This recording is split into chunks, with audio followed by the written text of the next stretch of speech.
Hi, gang. Welcome back to Hex to Hex. This is Hexy.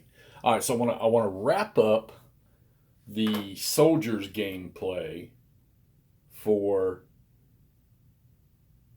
Rolica. All right, for Glory and Empire here, the first victories game. Um, I've got to I'm hitting the turn where the French can exit the map and they've won the initiative. So didn't even go through orders. They're probably going to be able to back out and get out of here. Right here is going to be a bunch of reinforcements, which you can see the two stacks right there on the card on the next turn. So I thought to myself, you know what? Why didn't I just pull back, get all the way back here, and be ready to exit when the turn came? But then I thought to myself, well, then the coalition the Allies could close and probably start to cause the step damage to the French that would flip the victory conditions. So right now the French are okay. They haven't got to that. They did lose an artillery battery. I think they have one step loss. I have to look through the victory conditions. But this was all for me to learn. You know, you got basic, intermediate, advanced. You got soldiers, battalion, then brigade level rules. So I think I got through enough of this to learn the soldiers game, which is playing this game under those rules is perfectly fine. You would get a lot of good play just using those rules. And if you're playing by yourself, I mean, I've only used very few solo systems, and Lock and Load is the one that does most of the ones I probably used. This one's very good. The action cards in this game and the commander cards are excellent for this game as far as I'm concerned. Okay, so discussing with some of my buds about the use of the cards, even in the designer notes, they say that you're going to there might be a decision that gets made that just doesn't make sense. Well, then you got to use your brain, okay, and apply a better decision. There's default actions like on the defense where you can just hold position and stuff like that in case none of your priorities on the action cards can be met. Okay. So it works out really good. Another little cool feature they have is if you're trying to make a decision for a commander, like let's say a brigade has drawn an close assault card or close assault priority on a target for movement to launch close combat, and it just completely doesn't make sense. That's one of those times where you can say, well, that doesn't make, that doesn't work like that. Well, on the commander's cards, they give the commanders a rating like you see right there. Hill is a moderate. So Hill might be one of those ones that's like, I don't know, maybe we should attack, but he's also not understanding it's probably not going to make any sense. Well, maybe you could use a dice roll, and I thought to myself, okay, so if a commander has an aggressive rating, maybe on a 1 through 4, he's going to go ahead and execute that assault, even though it might not be the best idea. Or if he's a moderate, maybe on a roll of 1 through 3, he does it. And if he's cautious, maybe on a roll of 1 or 2, then he does it. So they give you something to work with, not specifically, but it gives you something to work with if you need to help making a decision. So that's pretty cool. And so I like that. I don't know if I can remember the other games being like that. I have to backtrack. I've got all their solo assistants for other games, so I probably need to look into that. And the action cards will even tell you for close combat, does he make a close combat decision? And it tells you right there. If you can't make a determination yourself, you go there. It says yes. Okay. Does a unit make a reaction decision? I.e., like, does a skirmisher fire at somebody that enters his own control? Well, yeah, he makes a reaction. Or does a unit change into square? When cavalry's charging, it moves adjacent. You got a reaction decision right there. Haven't had to use those. I'm assuming that's what they're for, but I have not had to use those.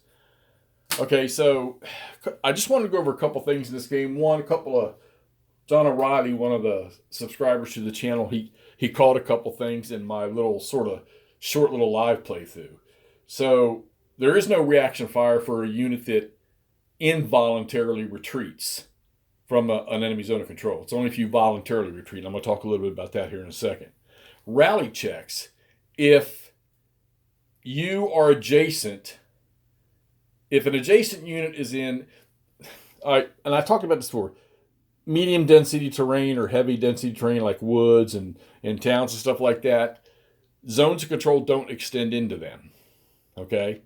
So if you're in one and there's an enemy adjacent to you and you need to, and your rally check comes up, you can check for rally because of that terrain you're in. Now the clear and light density terrain, you can't be adjacent to an enemy unit. So when y'all get this or you get a chance to play this, just sort of keep that in mind because you have a phase, and it's like the rules are so easy to follow. So when you find that phase and rally check, just read the rules. They're very simple, and you'll see a noted area where it talks about being in the zone or being in medium density terrain or heavy density terrain.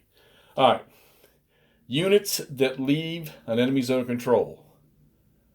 I had to ask Terry about this one. So if you voluntarily leave an enemy zone of control, they can fire at you. All right. Now, here was the question I had to ask. Let me get a situation here. Let's put this unit here in this zone of control. Okay. Which is not a good one because that's in the woods. Well, we'll put him in front of this guy right here. All right. And I don't want him there anymore. I want him to get out. Okay. Well, it costs 2 movement points to leave the enemy zone of control. So you've already burned up 2 of his 6 or 7 movement points that he has. But you can only move through your frontal hexes. So you need to turn him to where you want to move to. Well, that, with the rules in the soldiers game, does not delineate getting fired upon. All right. But when he decides to move, then he gets the chance to fire on him before he leaves the hex. Okay.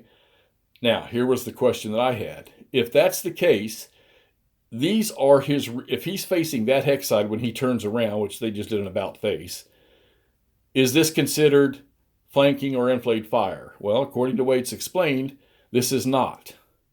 If this guy had turned to go this way, all right, now he's shooting into his flank. And in this game here, where I find it different from any other game I played, is if you're shooting down a hex line, a spline, usually like if a unit is shooting from here, in most games down that hex spline, it's not. They consider that to be firing into their front. Not in this game. It's considered to be enfilading fire. All right, so if this guy turned this way to move out, this would not be flanking or enfiladed fire, according to what I'm understanding.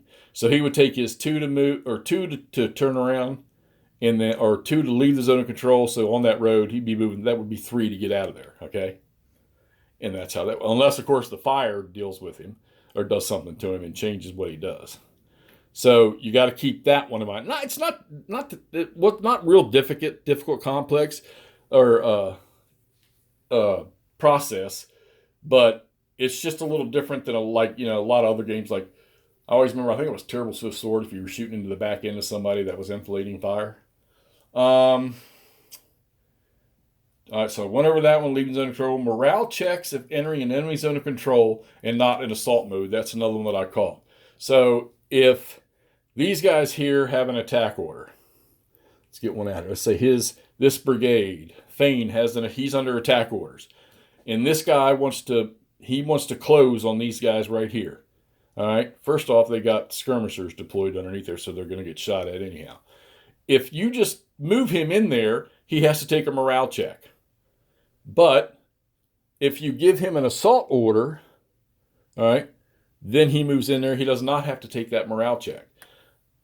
He's going to get shot at, but he doesn't have to take a morale check to move in there. I guess that's some sort of get their adrenaline flowing by giving them that assault order, and then they go, and you don't have to worry about rolling from morale. But like I say, if you are not under an assault marker, because you're going to do a morale check anyhow when you do the close assault in the close assault phase, or charge is the same thing with the cavalry. You're going to do morale checks during that anyhow. So, and you can't assault unless you're in attack mode. All right? Any other mode, none or reserve, you can't do it. Now, you can move into a zone of control, but just remember that if you do, you got to take a morale check, and you're going to get shot at anyhow, more than likely by skirmishers. Okay, and that was something interesting too that I found, is that let's say this infantry here is in line, okay, And these guys here, these skirmishers, they move in, they do their morale check, and they're good.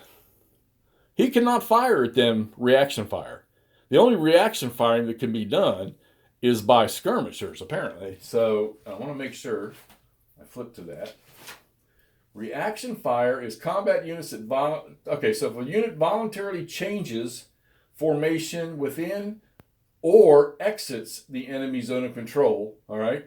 So if he changed from line to column, he can reaction fire at him, all right? If he leaves the enemy zone of control, he can fire at him, okay? But if he is just moving in, that infantry cannot shoot at him, which is interesting. But skirmishers, all right, including, you have two forms of skirmishers. You have SED, which is like the whole unit goes into a skirmish mode, and then you've got just regular skirmishers, all right? They call it SET and SED, all right? So units with skirmishers deployed have an extended reaction fire capability. Combat units moving into, changing formation within, or leaving the front hexes of skirmishers trigger reaction fire. So if he's in skirmish mode and they move in, they can shoot at him. If he's not in skirmish mode and they move in, he cannot shoot at him unless they change formation or they leave the zone of control. So you got to keep that. It's not hard. It's a little tricky, a little different, because you think the minute he pops in there, you want to shoot with everything they got. Well, that opportunity is going to happen in a phase somewhere where he's going to get a chance to fire at him full bore. So you got to keep that one in mind when you're playing. All right.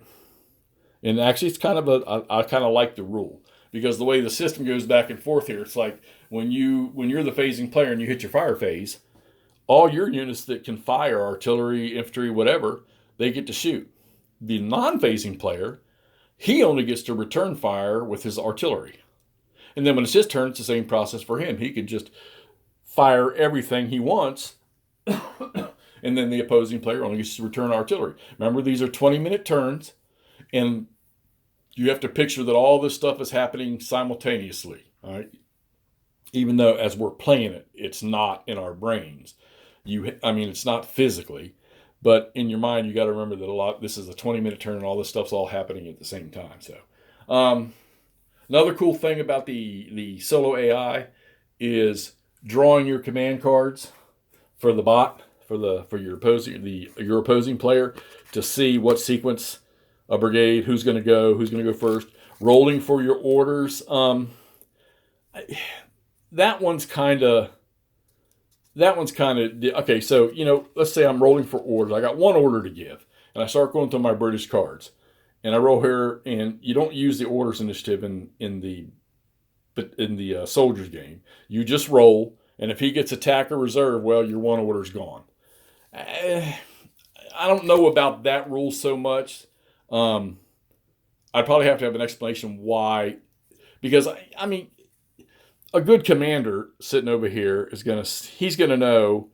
Well, he may not know, I guess, but in most cases, you would think you would know. Well, I need to push the attack right here. Oh, nope, I can't put that attack order on him because he rolled for reserve order. So now the brigade that I need to be attacking right here is not going to attack, and I don't get to put an order on anybody else. All right, although he can move in there and close, he's not going to attack. So I don't know. Maybe that's just something to sort of buff up the fog of war even more. It's fine. I didn't have any issues with playing that way.